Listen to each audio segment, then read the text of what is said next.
नमस्कार, prime time में आपका स्वागत है। मैं हूं आपके साथ सुमित शर्मा। जांजगीर चांपा में मासूम राहुल को बचाने की मुहिम लगातार जारी है।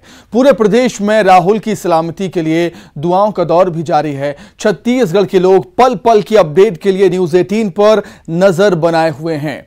न्यूज 18 की मुहिम राहुल को बचाना है को लोग अपनी टीवी स्क्रीन पर लगातार देख रहे हैं, क्योंकि कल से ही न्यूज 18 आपको राहुल के रेस्क्यू ऑपरेशन से जुड़ी हर खबर अपडेट के साथ पहुंचा रहा है।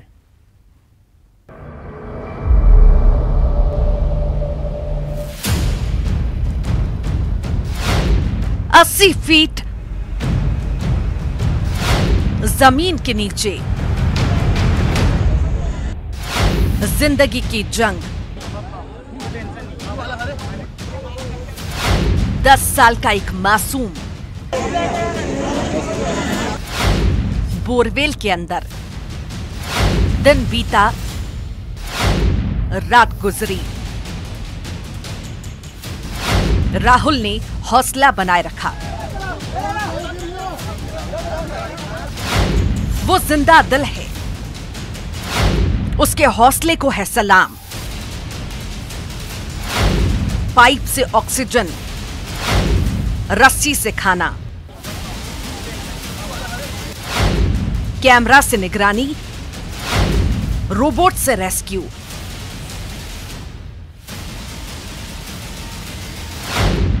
राहुल को है बचाना। बोरवेल में फंसे 10 साल के राहुल को बाहर निकालने के लिए रेस्क्यू ऑपरेशन युद्ध स्तर पर जारी है। गुजरात से रोबोटिक्स की टीम भी बुलाई गई है। एनडीआरएफ और एसडीआरएफ की टीम मौके पर मौजूद है। शुक्रवार की रात से जब रेस्क्यू ऑपरेशन शुरू हुआ तो कलेक्टर, एसपी समेत जिले के आला अधिकारी रात भर मौके पर मौजूद रहे। अब शनिवार को भी ऑपरेशन जारी है। अभी भी 6 जेसीबी से मिट्टी की खुदाई जारी है। रस्सी से निकालने में दिक्कत जारी है। अर्थात पूरी टीम सर, एसपी साहब भी, एसडीएम से लेकर सब लोग पूरे जैसे। बच्चे की गतिविधियों पर सीसीटीवी से नजर रखी जा रही है। बच्चे तक खाने के सामान पहुंचाए जा रहे हैं। बीच बीच में बच्चे की परिजनों से बातचीत कराई जा रही है। ऑक्सीजन सिलेंडर रखे गए हैं। पाइप से ऑक्सीजन पहुंचाई जा रही है। स्वास्थ्य अधिकारियों की टीम तैनात है। मेडिकल एम्बुलेंस और आपातकालीन चिकित्सा व्यवस्था भी की गई है। कोरबा, बिलासपुर, रायगढ़ से बड़ी बड़ी मशीनें मंगाई गई हैं। जेसीबी के जरिए बोरवेल के कुछ मीटर पहले तक खुदाई भी कर ली गई है, लेकिन बोरवेल के भीतर रस्सी गिराने के बाद भी राहुल से कोई रिस्पांस नहीं मिल रहा है। ऐसा माना जा रहा है कि बच्चा सो गया है। एनडीआरएफ ने फैसला लिया है कि जेसीबी से लगभग 60 से 65 फीट खुदाई कर टनल बनाया जाएगा और फंसे हुए बच्चे तक पहुंचाया जाएगा। और आपके मार्गदर्शन में सर पूरी कोशिश है, बच्चे को हम लोग सकुशल निकाल देंगे सर।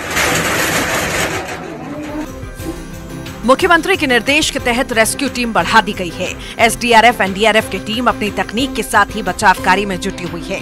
जमीन खोदकर टनल बनाने की प्रक्रिया जारी है। जमीन के अंदर बड़े पत्थरों की वजह से काम धीमा हो चला है। राहुल की स्थिति पर लगातार निगरानी रखी जा रही है, जिसमें कभी राहुल काफी देर तक रिस्पॉन्ड नहीं कर रहा है तो कभी थोड़ी बहुत हरकत दिखाई दे रही है। बताया जा रहा है कि राहुल अपने घर के पीछे बाड़ी में खेल रहा था और इसी दौरान फिसलकर बोरवेल में जा गिरा।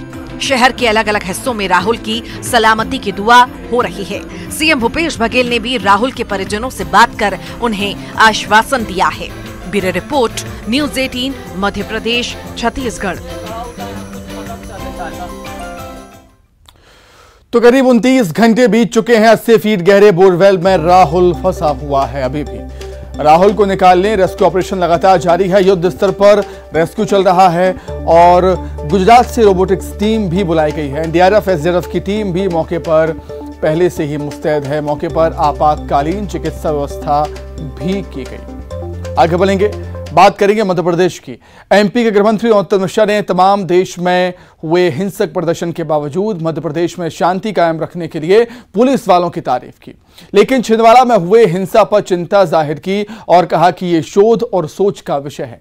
सरकार शोध भी कर रही है और सोच भी रही है। रिपोर्ट देखिए आप। देश के ज्यादातर हिस्सों में शुक्रवार को जुमा की नमाज के बाद बवाल हुआ। पथराव, आगजनी और हिंसक प्रदर्शन हुए, लेकिन मध्य प्रदेश में छिंदवाड़ा को छोड़कर सूबे के तमाम शहरों में शांति कायम रही। क्योंकि प्रशासन और पुलिस पहले से मुस्तैद थी। इसलिए गृह मंत्री नरोत्तम मिश्रा पुलिस की तारीफ कर रहे हैं, तो वहीं दूसरी तरफ उपद्रवियों को चेतावनी भी दे रहे हैं कि मध्य प्रदेश का माहौल खराब किया तो मिलेगी खतरनाक सजा।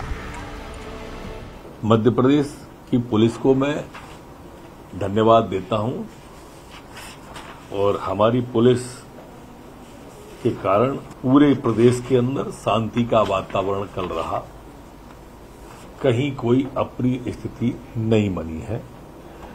हमारी पुलिस ने हर इस तरह के तत्वों पर जो कि शांति भंग कर सकते थे बारीक नजर रखी है और यही कारण था कि ये शांति का टापू बन के निकला है और यहां मध्य प्रदेश की शांति भंग करने की किसी को भी इजाजत नहीं है।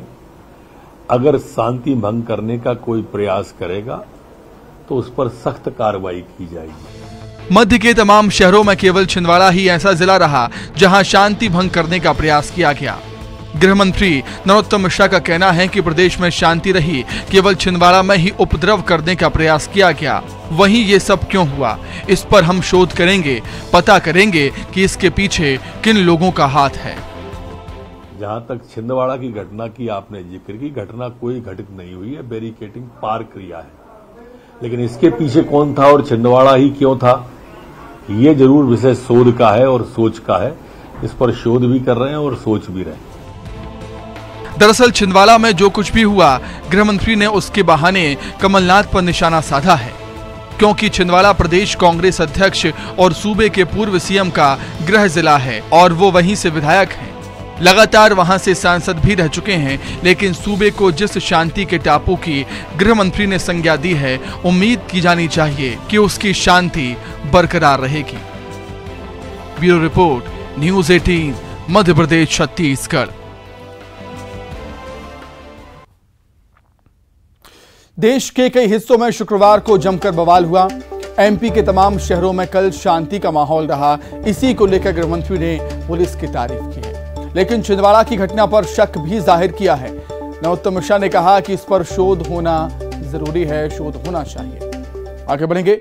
नुपुर शर्मा के बयान के बाद जिस तरह देश में बवाल हो रहा है, इसको लेकर केंद्रीय मंत्री प्रहलाद पटेल ने बड़ा बयान दिया। उनका कहना है कि इन सब के पीछे पाकिस्तान का हाथ है। भारत की बढ़ती लोकप्रियता और प्रतिष्ठा को देखकर पाकिस्तान जैसे देश जल रहे हैं। यही वजह है कि धर्म के नाम पर कुछ उन्मादियों का उपयोग कर ये घटनाएं हो रही हैं। रिपोर्ट देखिए।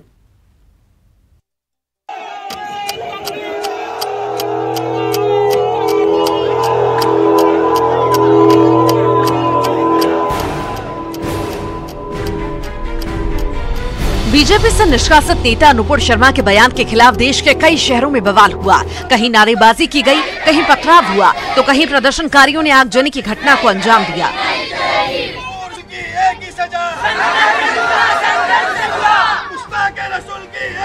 तस्वीरें दिल्ली, लखनऊ, सहारनपुर, मुरादाबाद, प्रयागराज, लुधियाना, हैदराबाद, रांची, सोलापुर, अहमदाबाद, कोलकाता और हावड़ा की हैं।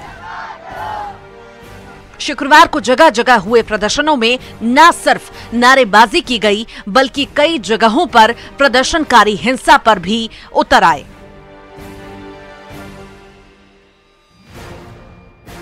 देश भर में पनपी उन्माद की हालतों पर केंद्रीय मंत्री प्रहलाद पटेल का कहना है कि कल जुम्मे की नमाज के बाद जिन अलग अलग शहरों में दंगा भड़का, उसके पीछे पाकिस्तान का हाथ है, क्योंकि कुछ देश भारत की बढ़ती लोकप्रियता और प्रतिष्ठा को देखकर जल रहे हैं। यही वजह है कि धर्म के नाम पर कुछ उन्मादियों का उपयोग करके ये घटनाएं हो रही हैं। देखिए, आप भी जानते हैं, देश का हर राजनीतिक दल जानता है, कुछ लोग इस शांति और इस प्रतिष्ठा को, बढ़ती भारत की प्रतिष्ठा को जो लोग जलते हैं, जो ईर्ष्या कर रहे हैं, वो कौन है? वो हमारा पड़ोसी पाकिस्तान है। धर्म के नाम पर कुछ उन्मादियों को उपयोग करते हुए अगर कोई इस रास्ते पर जा रहा है, देश को सजग होना होगा। सरकार तो सजग है, कानून के दायरे में जो हो सकता है वो सरकार करने वाली है। केंद्रीय मंत्री प्रहलाद पटेल के मुताबिक ऐसी तमाम घटनाओं को लेकर समाज को सजग होना होगा। सरकार के सामने भी एक चिंताजनक हालात हैं। देश की एकता, अखंडता को बिगाड़ने के लिए ऐसे प्रयास लगातार होते रहे हैं, लेकिन देश ने मिलकर उसे मुंहतोड़ जवाब दिया है और देना होगा। हमारी इस मिलीजुली संस्कृति का, जिसमें कहीं टकराव नहीं है, वहाँ ये परिस्थिति पैदा करना ये देश के लिए चुनौती है और चिंता का विषय भी है। हम सबको मिलकर इसके लिए सजग होना होगा। जाहिर है आने वाले कुछ दिनों में जिस तरह के माहौल बने हैं, इससे इनकार नहीं किया जा सकता कि कुछ विदेशी शक्तियां भारत का अमन खराब करने की साजिश में शामिल हों। प्रतीक मोहन अवस्थी, न्यूज़ 18, जबलपुर।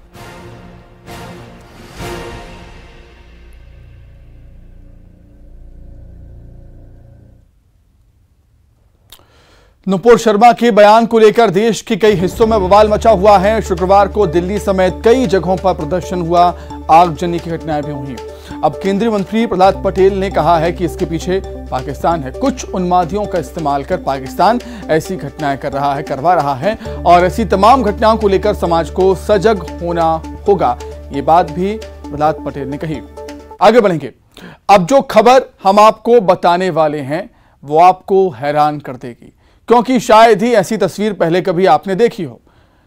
तो क्या कभी आपने जंगल में टाइगर को भालू से डरकर भागते देखा है? अगर नहीं तो देख लीजिए।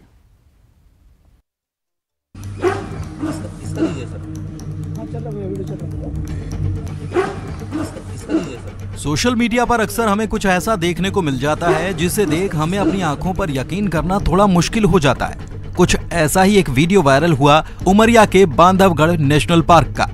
अमूमन बाघ को जंगल के अंदर किसी और शिकारी जानवर से टक्कर नहीं मिलती। ताकतवर और खूंखार बाघ अपने शिकार की गर्दन पर वार कर उसे कुछ ही पलों में मौत की नींद सुला देता है। लेकिन बांधवगढ़ की इन तस्वीरों को जरा गौर से देखिए। बाघ दुम दबाकर भाग रहा है और वो भी एक भालू से। आगे आगे जंगल का राजा और पीछे पीछे काला भालू। बाघ की तो मानो जैसे शामत आ गई हो। भालू भी बाघ का पीछा छोड़ने के लिए तैयार नहीं है। बाघ बेचारा किसी तरह जान बचाकर भाग रहा है। वैसे तो भालू देखने में बड़ा प्यारा लगता है। टेडी बियर तो हर बच्चों का सबसे प्यारा खिलौना है, लेकिन हकीकत कुछ और ही होती है। भारत के जंगलों में पाए जाने वाले काले भालू काफी आक्रामक होते हैं। अपने नुकीले पंजों से ये किसी का भी काम तमाम कर सकते हैं। इस वायरल वीडियो में आप भालू की ताकत का अंदाजा लगा सकते हैं। ये वीडियो बांधवगढ़ टाइगर रिजर्व के कोर एरिया का है, जहां जंगल का राजा बाघ भालू के डर से भागता हुआ कैमरे में कैद कर लिया गया।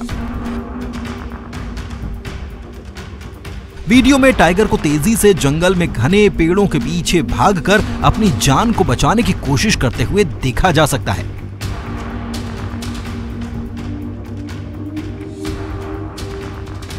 ये वीडियो देखने वाले के होश उड़ा रहा है। विजेंद्र तिवारी, न्यूज़ 18, उमरिया।